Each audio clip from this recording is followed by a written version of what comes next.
Good morning, everyone. Let's start here talking about leg pain, specifically leg pain caused by repetitive stress on the shin bone and the tissues attaching muscles to it. Shin splints often happen in people who run or dance or anyone who switches up a training routine. And the condition can also lead to other injuries if it is not treated properly. Mandy Gaither has more on how to help prevent shin splints in young athletes.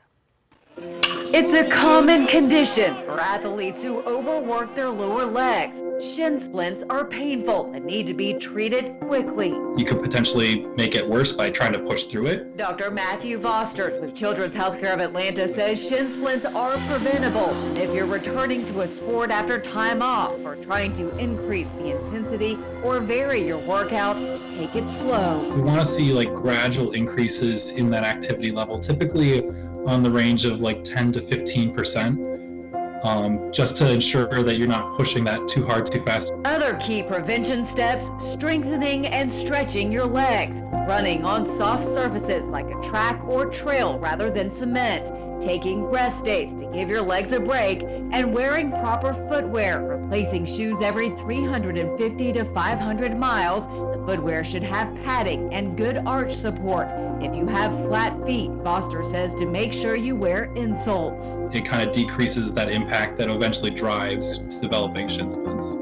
If you experience pain that becomes more localized and doesn't go away, it may be time to seek professional treatment. If you are putting yourself in a situation where it's just getting progressively worse, then that would really be a big flag to come and see a doctor.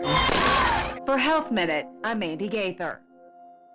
All right, so when our kids play sports, injuries, I'm not going to say they're inevitable, but they do happen. So let's talk about it with our pediatrician, Dr. Keith Watson. Dr. Watson, great to have you back with us. Good morning. All right, so you were a high school athlete yourself, so you are familiar with, when we talk about shin splints or just injuries in general. Yeah, I would say they're inevitable. They are inevitable at some point or another. Okay. For the most part. So we've moved into fall sports. So we've got football going on. People are playing soccer. Basketball will start up in a few months. So injuries are going to happen, whether we're talking about shin splints or if we're talking about breaking a bone or a sprain. What are the procedures when these things happen? Any acute injury where you are experiencing pain, first and foremost, stop whatever you're doing that was causing the pain.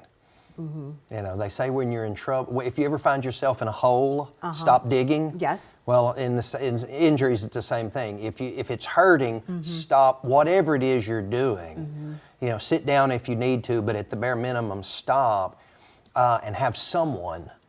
Whether that be your coach or a trainer if you have those available, or if it's obviously significant enough, coming to the doctor, but have someone check you and see what's going on. And the key thing about that is stopping is be honest with yourself and say, it really does hurt. I probably need to stop what I'm doing. Right. My coach, my college football coach used to say, are you hurt or are you injured? If you're hurt, and you're pushing limits, you may, try to push through things. But if you really think you're injured, something's wrong, you need to stop and have someone check. And the important thing about that is the injury could be something that doesn't just stop you for the moment. It could be down the road because of treatments that you need to repair what's broken or whatever's wrong. And if you don't stop when there's an injury, you may make it worse.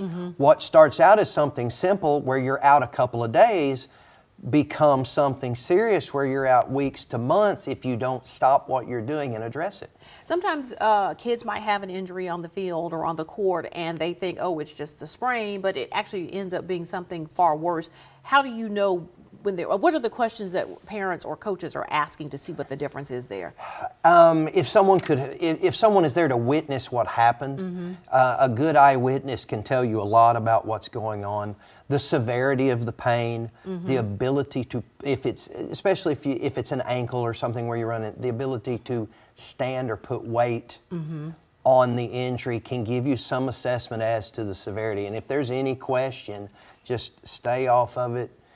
Get in a chair, sit down, but get to a trained physician and let them examine you. Once you get to a physician, the next step may, you hope it's not this, but sometimes surgery is required for some of these injuries. If it's a significant enough injury, surgery's sometimes needed. If you tear a ligament, it's going to require surgery. If you break a bone, Hopefully it's a type of injury or in a bone where a splint or a cast and being off of it for a few weeks is allowable. I've had a few broken bones in my life. Luckily, they required a cast and just some sitting on the couch for a while. Right, But the repair itself. repair itself. But any kind of significant injury where there's weakness or loss of feeling or the inability to stand, that's a pretty significant injury, and you need a doctor to look at that. Well, when it comes to kids who are just getting to organized sports, you know, you can't prevent every injury, but there are sort of some best practices to keep yourself from being injured. So you have to listen to your coaches and the things that they're telling you to do and how to do things. Absolutely. That's the job of the coach, is to allow you to play and practice safely. And on the other end for the athlete or for the parents, if they're involved in this, is before you go run, you warm up, you stretch. You don't go from sitting on the couch to get in the car to football practice to running full speed. That's how you get shin splints, and that's how you pull muscles and damage things. So you get out and you are loose and warmed up before you start practice, and that involves walking and stretching and jogging and doing all these things that your coaches usually have you do that we all gripe about doing because we don't want to do them. We just want to go 0 to 60. We want to go 0 to 60, Yeah. but you've got to do these warm-ups to prevent these injuries. And then when practice is over, you don't go from 60 to 0. Because if you go from 60 to 0, those muscles get tight, and then if you move suddenly, they get very sore and tense. So when practice is over, you walk, you stretch, you cool down before you sit down. All right, always good advice. Love your perspective. We appreciate it. You're welcome. All right, when we come back, a Mississippi nurse practitioner uses her knowledge and skills to help victims and investigators. Mid-morning, we'll be right back. Welcome back, everyone. In the hours and even the days after a crime, the victim can be overwhelmed. There is confusion, pain, fear. That's one reason some police departments and hospitals are looking to experts. Forensic nurses have specialized training to work with a victim or victim's family and access a crime from a medical point of view. Beth McCord is a nurse practitioner and the president of Mississippi's Association of Forensic Nurses. And Beth is joining us at the table this morning. Thanks so much for being here, Beth. Yes, thanks for having me. So I have to tell you that, you know, a forensic nurse was a brand new term for me. So if you will, sort of explain to us what you do in that role. Well, it's a lot. So forensic nursing, it encompasses a lot of different things. So you have somebody who has a little bit of extra education. So you don't really get this in nursing school. Okay. So you have to go through extra training. And you may be taking care of people at a jail. So you may be a corrections nurse. You may be a nurse coroner. You may be working in the forensic, like psychiatric area, geriatrics, and then you also may be working with trauma patients. So a lot of times forensic nursing, you think about it, it is the nurses that work in the emergency departments that see the traumatic patients coming in. Somebody that's been sexually assaulted, somebody that's been trafficked, somebody that's been beat up by their significant other. Interpersonal violence is huge and needs forensic nurses. They are specialized. You started down a very traditional path as a nurse. You were an LPN and then you became an RN. What led you to this kind of work, forensic nursing? So when I became an RN, I went to the emergency department, and that's where I was like, okay, this is where I belong. That's kind of my niche. And I realized that we were seeing these patients that we didn't really know how to take care of. From what standpoint? Well, they required, like if you talk about somebody that's been sexually assaulted, we have a sample collection kit that you can collect on that patient. We are trying to gather samples. We do that for the patient. Sometimes it gets a little twisted that we work for the police. We don't. We are for the patient. Okay. We are nurses. Okay. These are for medical reasons. Correct. Okay. So we're collecting this sample so that this patient can have stuff that they could use in law enforcement could use to find out who did the crime. So when we do that, you need specialized education to know how to collect that swab. And then there's also a whole lot of victim dynamics that you have to understand. So I realized that I was not equipped. I didn't have the education for this. So I started seeking out trying to find those educational pieces for that. And that's where I found the Mississippi Coalition Against Sexual Assault had a class. So you didn't have the skills, you think, but clearly you had the heart and the compassion for it. Do you think That's someone who correct. gets into this line of work sort of needs to have that part You've of it got too? to. It is essential. A lot of times in the ER, and if there's any ER people that hear me, they will know what I'm talking about. Sometimes you're voluntold to do things. Patients end up in your room and you got to take care of them no matter what.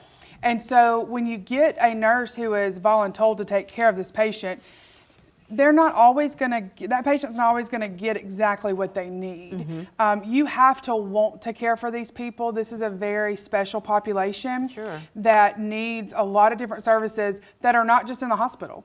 You need to know your community resources. You need to know your victim services agencies out there that maybe can provide advocacy, that maybe can provide somebody to make sure they've got a safe place to go to. And then the follow-up care, make sure they've got somewhere to follow up to get that further medical treatment. So you're like acting as nurse, medical provider, your counselor, and your resource person as well. That's right. That's right. And so you've got to know your community partners. You've got to have relationships with that.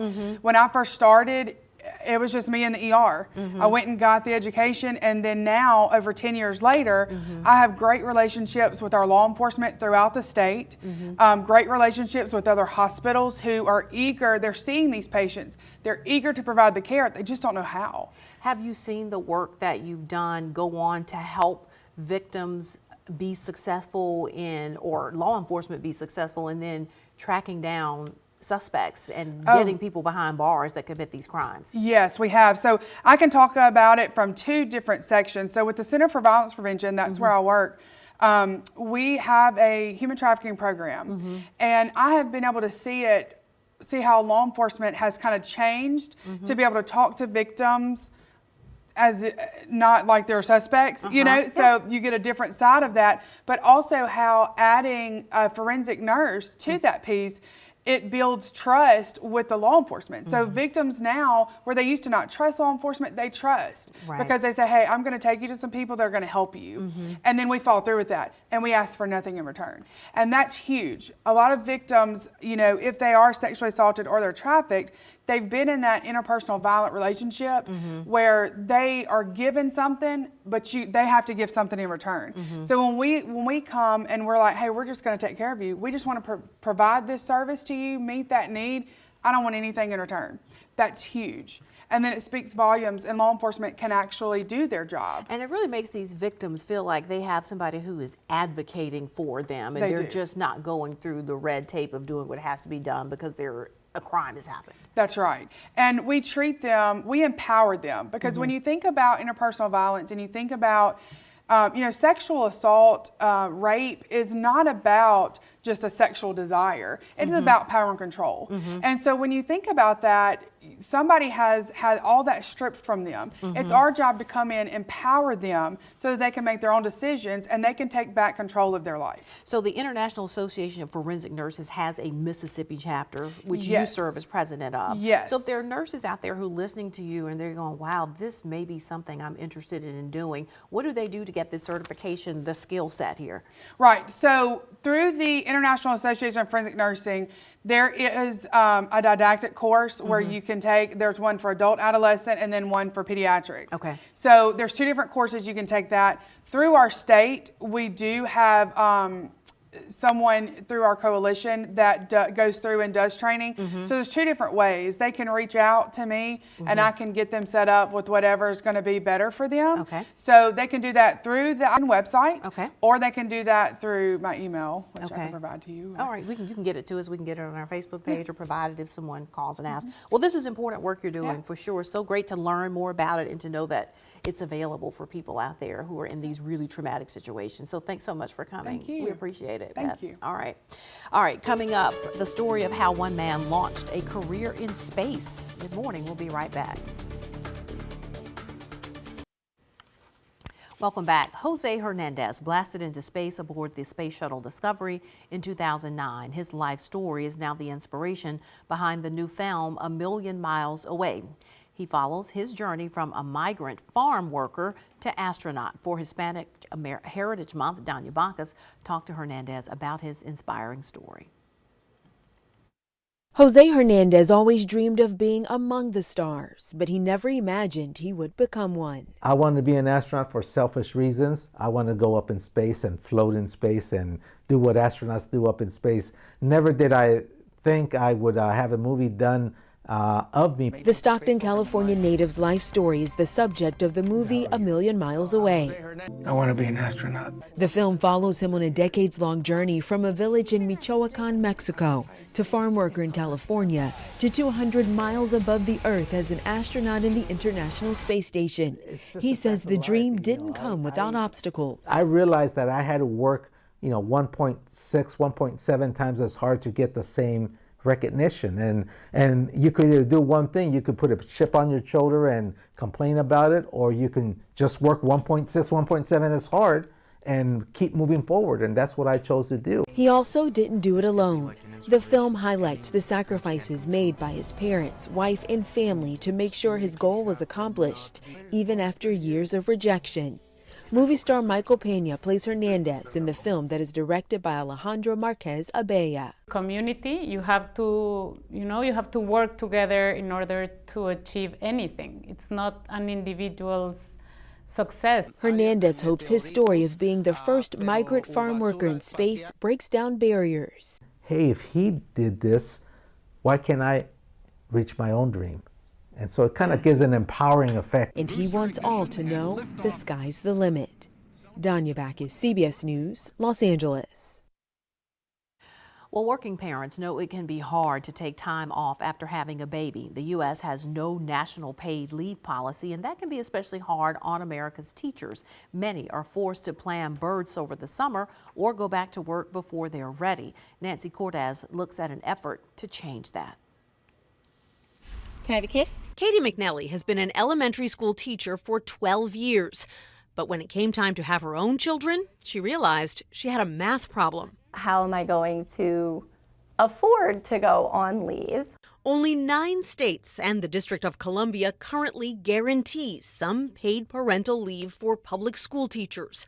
But Virginia, where McNally teaches, isn't one of them. Historically, teachers have always been told if you want to have a baby, you just have to time it to have your baby over summer vacation. For anyone who ever had to deal with infertility issues or pregnancy loss, I can't even imagine how upsetting that must be to hear. Luckily, McNally's husband, James, was allowed to gift her 6 weeks of paid sick leave that he had saved up as a fellow teacher. But that left them with just a few weeks in the bank when McNally had her second child 13 months later. What would you have done if your husband didn't happen to be a teacher in the same school system? I have no idea. Educators can qualify for 12 weeks of unpaid leave under the Family and Medical Leave Act. But at an average salary of around $66,000 a year, many teachers can't afford to go unpaid for long. So I had saved up all of my sick time for 7 years, and it was all gone in the first 6 weeks of being off. So the second half of my leave was entirely unpaid. Casey Montanay teaches in Delaware, which passed a law granting some public school teachers parental leave back in 2018. That was after she had her first son, but before she got pregnant with her second. I was obviously ecstatic, but I think my other thought was, why not sooner? Many states say the problem is the price tag. California Governor Gavin Newsom vetoed paid leave for teachers after state school officials raised concerns that it could cost between $43 and $163 million a year. When paid parental leave is not offered, people leave the workforce at higher rates. Heather Pesky is president of the National Council on Teacher Quality. She says each time a teacher leaves, it can cost the school district an estimated $9,000. School districts say we just can't afford to give every teacher a few months of paid leave. You would say what? I say you can't afford not to give teachers paid parental leave. Montanay says without that leave, she herself might have moved on. Educators are in the business of children and families. So to have someone not care about your own family, it makes you wonder, should I even be working here? What do you see? As for McNelly, she went back to work just 4 weeks after her son Connell was born this spring. It gets me a little emotional thinking about like just how much better everyone would be if we were helping out each other a little bit more. Nancy Cordes, CBS News.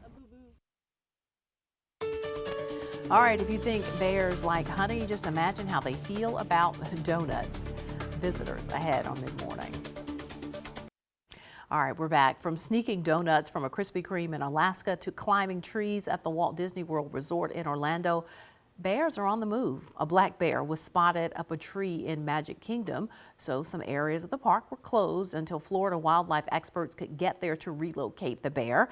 In Anchorage, a Krispy Kreme delivery driver called the store to report bears in the back of his van. He opened the door, made a quick delivery, and came back to a mama black bear and her cubs. The local store manager said the bears ate 20 packages of the donut holes and 6 packages of the 3-pack chocolate donuts.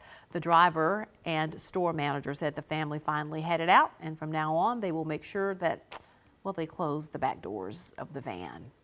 And I would have gone for the chocolate donut too. We'll be right back to wrap things up.